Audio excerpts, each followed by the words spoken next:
From New Central Illinois, WHOW. Top of the morning. Thanks for being with us. I'm your host today, Seth Lawrence. The WHOW Morning Show streams to Facebook and YouTube, brought to you by Peterson Insurance, your Pekin Insurance agent in Clinton. My guest in studio this morning is Anita Russell with Community Action. Good to see you, Anita. Good morning. Thanks for coming out and talking with us. Going to be diving into LIHEAP. Can't believe it's that time of year already. I can. Comes around every year, right? Yes, it does. Yeah. Well, let's start very basic today. What is LIHEAP? LIHEAP is the Low Income Home Energy Assistance Program. So it helps low income individuals get energy assistance to help with that energy burden that we all know is going on right now. But it's basically, it puts a credit onto their account and they can use it however they need to, monthly or pay off bills or whatever, but it's to help out with energy. Sure. prices. Yeah. Can I have you pull that mic a little closer to you if you don't mind? There you go. That'll work. Yep. Perfect. So with this program, what are the guidelines? How does one get into the become part of the program? Let's walk through that a little bit. Okay, so in order to get LIHEAP assistance, they have to call our office in Lincoln. That's every county that we service. All the appointments have to come through the Lincoln office. So that's by calling 217-732-2159. The people that are calling in they should be the person on the power bill, because it makes it a lot easier for us rather than trying to figure that out. But they have to supply social security numbers for everybody in the household, proof of income for everybody in the household for the last 30 days, and their most recent electric and gas bill. It could be propane, natural gas. We do wood, if that is something as well. But the person whose name on the power bill has to be in the household. So, if somebody else's name is on it, you can't get that assistance. It has to be somebody claimed in the household. I see. Now, how does residency work in that? In terms of like whether it's a home, apartment, how does that play into this? It doesn't matter. We do, as long as it's considered residential housing, we can assist with that. If it's deemed, we have, I think, one that's commercial that tries to get assistance. We can't do it if it is clarified as commercial housing. I see. When does the LIHEAP year begin? October 1st. Okay, so right around the corner with that one. Yeah. Are folks are they able to get in now to start applying? How does that work? So we have priority groups this year. So it's anybody that's 60 years or older. If you are on long-term disability, so receiving SSA or SSI, if you have a child 5 or under, if you are disconnected or have a disconnect notice, you can start calling us on September 17th to get an appointment for October 1st. We cannot look or put any applications into the computer system until October 1st. Okay. So that's where they're going to start calling our office in Lincoln, the 217-732-2159, to get a hold of us. We are doing something a little different this year to try to make it a little easier for people that applied last year that are elderly and disabled. So that's the first priority group. Yeah, correct? That's the first priority group. Yeah. Sorry. No, you're fine. Everybody else starts November 1st. I get a little excited talking about this auto enrollment because this is the first time we're doing it. Okay. But for people that have applied last year that are elderly and disabled, my team has been calling them to get their updated income information. So that way, when October 1st comes, we can just put their information into the system and they don't have to bother scheduling an appointment. We know with the rising cost of the energy bills that there's going to be a lot of people calling us September 17th, and we don't want the elderly and disabled to kind of get pushed back. They have a harder time getting through and give up on it, or, I'll just do it later.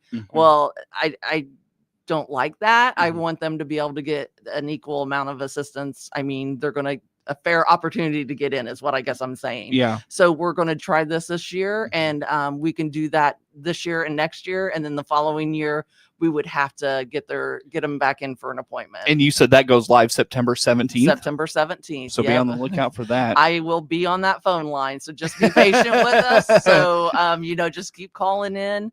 We're going to try to answer as many phone calls as we can. But if you don't get a hold of us, keep calling back, the next day. We're not going to run out of appointments. So And if I remember right, those appointments fill up quickly. No. Yes, they do. Yeah. Even though we don't start until October, I can only book 60 days out. So I can only book until the end of November. After that, I have to tell people to call back, at a later date. But yeah, they usually go pretty quickly. What are the income guidelines? What are some of the requirements for this program? How about that? Okay, so I had to bring the income guidelines in with me because they have changed. Usually we go by 200% of the federal poverty guideline, and this year they're changing it. So just to kind of give you an idea, last year's for a household of one was $2,510. This year it is $3,332, which is a significant change. And that's because we're going by 60% of the state median income this year. DCO has changed that up. They wanted to be able to help more people. We had a lot of people that were just barely over, and they thought that we could help more people if they go with this energy or this income guideline rather than the other one. So, if you are curious as to how much you can make in a household, it goes up almost by $1,000 for each person that you add to the household. And just a little disclaimer for people, whenever you have wages, we do not count overtime. We don't count shift differentials. We don't count bonuses. We are counting your base pay. So if you have reimbursements on there, we don't look at any of that. We're looking at your base pay to make it easier, because we know that people don't always get overtime. You don't always, and it just happens to fall on that paycheck. That's not fair. That you would be ineligible for a one-time, thing. So we can we look past that and we just check your base income. So once when they are approved, how is it determined the amount they receive? Is it is it just one entire bill for a month? How do you determine that? So that is based on how many is in the household and the household income. So it's a tiered group. It's it's like you could be 0 to so much in income. It's a great big tiered sheet. But it's actually a benefit matrix is what we call it. But that determines what you're going to get. And so it just depends on how many is in the household and the household income on there. The system does all the calculating for us. So we don't normally look at that sheet unless we're wanting to verify that that is the correct benefit. But the system will verify everything for us. Okay. So, and then when they are approved, is it an electric bill they bring to you at that time? Can they save that credit for, we know heating costs go up January, February. Can they save that credit for that time frame? How does that work? Yes, they can. So we leave it up to them. That's what we tell them. It's your credit. You can use it however you want. If you want to pay off that month's bill because you have too much going on. I know that a lot of people save it at Christmas time, especially, and we'll use that credit to kind of help with that bill. Or the colder months, whenever they're using their heat more, they do that. It's up to them. I like to tell people about a program that we had that is going to be becoming obsolete before long, but it's our PIP program.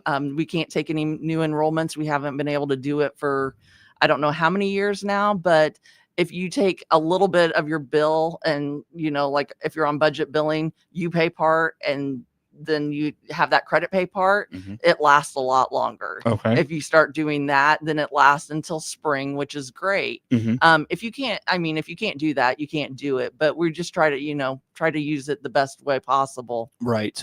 I want to, I'm having all these squirrel moments, so forgive me. It's okay. I want to go back to getting kind of the, that consultation process started. First of all, does the person that is going to be that credit is going to, do they have to be the one to make that appointment? And then is it the consultation? Is it in person? Is it can you do Zoom or Google or Microsoft Teams? Can you walk through some of those scenarios? Yeah. So we prefer that the person's that's name is on the bill is the one that calls. We realize, husband, wife might work, their name's on the bill, the other spouse is at home, or, it's something like that. We understand. As long as you're in the household, then that's the person that we like to call, just somebody that's in the household. And then we do all of our appointments by phone. We found it, a lot easier to do that because we cover so many counties. We do DeWitt, Logan, Mesa, Menard, and Payette. And I have such a small team that if somebody would be out sick for a day, then it's hard for me or somebody else to cover. So we do it by phone, and it doesn't matter where we're at. If somebody requests an in-person appointment, we're more than happy to do that. On our website at www.capsule.info, you can apply online. So we have an online application in there. wow. So you can email your information directly to me. You can do it through the chat as well. How much easier does that make it on you? Not. Oh, really? Oh, really? It all comes to me. Oh, okay. Okay. So it's like, as far as the online and stuff like that comes to me, but as far as the phone appointments, we've got nothing but great feedback on that, because you have working parents or working people that can't get off work during our time. So they do it on their break or their lunch. So we make it, as easy as we can for them. And so as far as that is concerned, a lot of people have been really happy with that part of it. But, like I said, they can do online. We can mail them an application that they can mail back in. If it's an emergency, they can walk in. I do need to let people know that there is not somebody at the DeWitt County office. Wendy is actually in Monticello. So if it was an appointment that you would need in person in Clinton, you'd have to contact us in Lincoln. I would drive over and take care of that appointment. Okay. So we try to make it as easy as possible for everybody to apply. When sending in documentation, if you're not able to scan it, because a lot of people can't scan from home, you could take pictures. I have a LIHEAP phone that they can take a picture and text it to me. And then I'll get it to their intake worker. And we're just trying to make it as easy as possible for people to apply, because we know these are hard times. Yeah, very good. Yeah, for sure. For sure.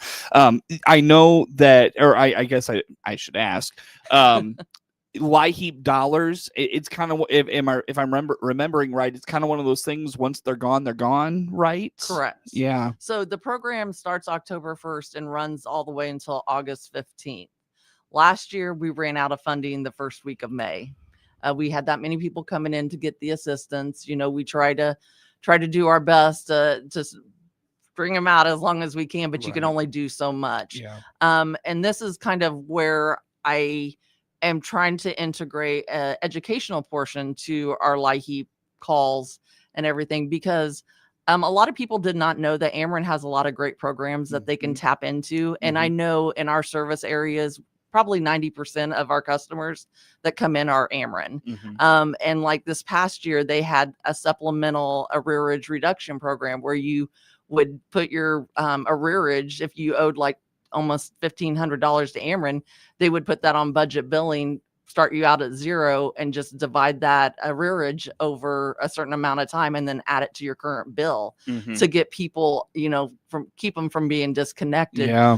Currently, my staff and I are doing the Ameren grant. It's an Ameren Energy Reduction Grant, where Ameren customers that are income eligible can get $150 pledge put on their account. Oh, wow. And they have to have an arrearage over $250 and an active electric account.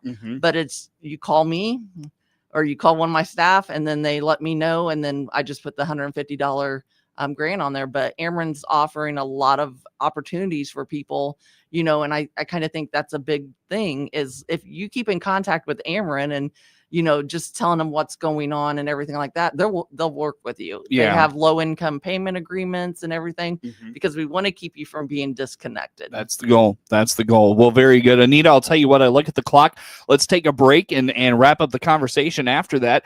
Again, how do folks get a hold of you? Give us just, again, the basics of LIHEAP, the when it gets started, when folks can start making appointments, all those things. Okay, so you can reach us by calling 217-732-2159. That is our central office located in Lincoln, and that's where we do all the scheduling.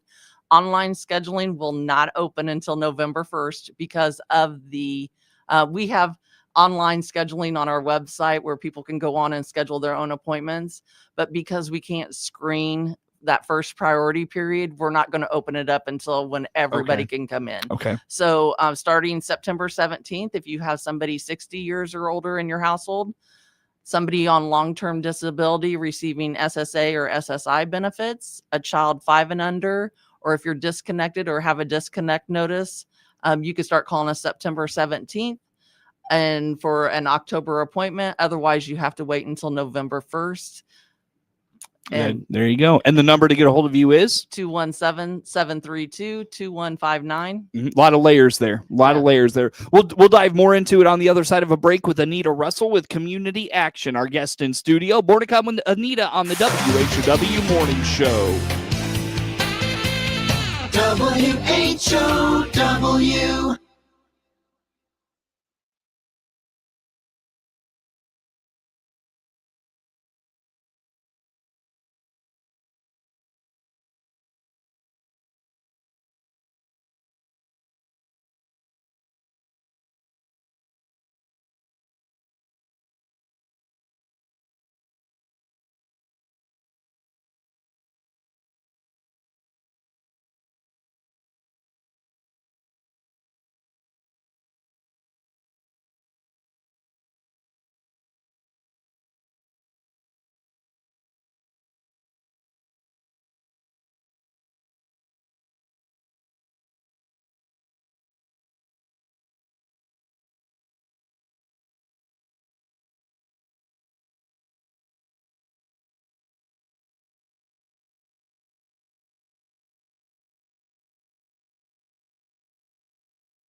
Your friend in Central Illinois. WHOW. Once again, good morning. Thanks for being with us. I'm your host today, Seth Lawrence. The WHOW Morning Show streams to Facebook and YouTube, brought to you by Peterson Insurance, your Pekin Insurance agent in Clinton. My guest in studio this morning, Anita Russell with Community Action, as we talk LIHEAP. And with LIHEAP, Anita, I know that it's for folks seeking that energy assistance. What about that individual that's facing an imminent disconnection? How do you handle those situations? So they come in or they call us to let us know that they have a disconnection notice. And we always go above and beyond to try to get them in before that disconnect. We don't want to see anybody disconnected from services. So while my staff does half a day of appointments, the other half of the day, they're doing just disconnects and imminent disconnects. So we've set aside times for those emergencies to come in, or, that we could call them. So while the weather is still, I don't want to say nice, but it is rather bit nicer. Yeah, nicer. Yeah. Yes. But while the weather is like this, there is no protocol as far as, we have to get them in a certain time frame because it's not emergent according to the state. Yeah. So, but we as people are trying to get them in so that they don't go without power, because we understand that involves food and children and, it's just all that. But when it becomes colder, usually around December, then we have 18 to 48 hours to restore heat. So if somebody was disconnected, we'd have 18 hours to get them in and 48 hours to restore the heat. Yeah. So we don't usually have an issue with that. We try to get them in, and that's where I'll step in if I have to help my staff, get those people in for a period of time. I will do disconnects so that they're able to continue with their regular appointments. Because sometimes it's just an overflow of people calling in or coming in. Yeah. We've seen just enormous energy bills this summer. How much has that been a part of your summer response this year? I know LIHEAP dollars not accessible yet. So what do you do? What have you seen, and how have you responded to that? So we've been getting a lot of phone calls, a lot of complaints. I do want to put this out there. First of all, people really need to read their energy bills, their LIHEAP bills, their Ameren bills, and everything like that, because Ameren is discussing those programs that they have. You can do Warm Neighbors, Cool Friends if you make over our income guidelines. Like I said, they've given us this $150, which does not seem like anything compared to what the bills are that we're getting, but it is a little bit of relief because a lot of people can get on that low income payment agreement until they can get in for LIHEAP. Mm-hmm. So I've seen on a lot of customers that are calling in, the down payment that they want to get on this payment agreement is $145. Well, we're pledging $150. Now all you have to do is call Ameren to be able to, get on that payment agreement until you can come in for LIHEAP. Yeah. I want people to know that they really need to read their Ameren bills. And why is that? I mean, I see a lot of complaints about, to Ameren and how they are, jacking up the prices and, all this stuff with Ameren. Ameren is your provider of your electricity. They deliver it. They're not the ones that are providing it. So your secondary providers, I don't want to throw names out there, but I mean, I think Clinton used to use Homefield or something like that. It's your secondary provider that is figuring out the prices of stuff. I had a call yesterday. I think that people are paying about 12 cents. Yeah. And this person, it was 32 cents. Sure.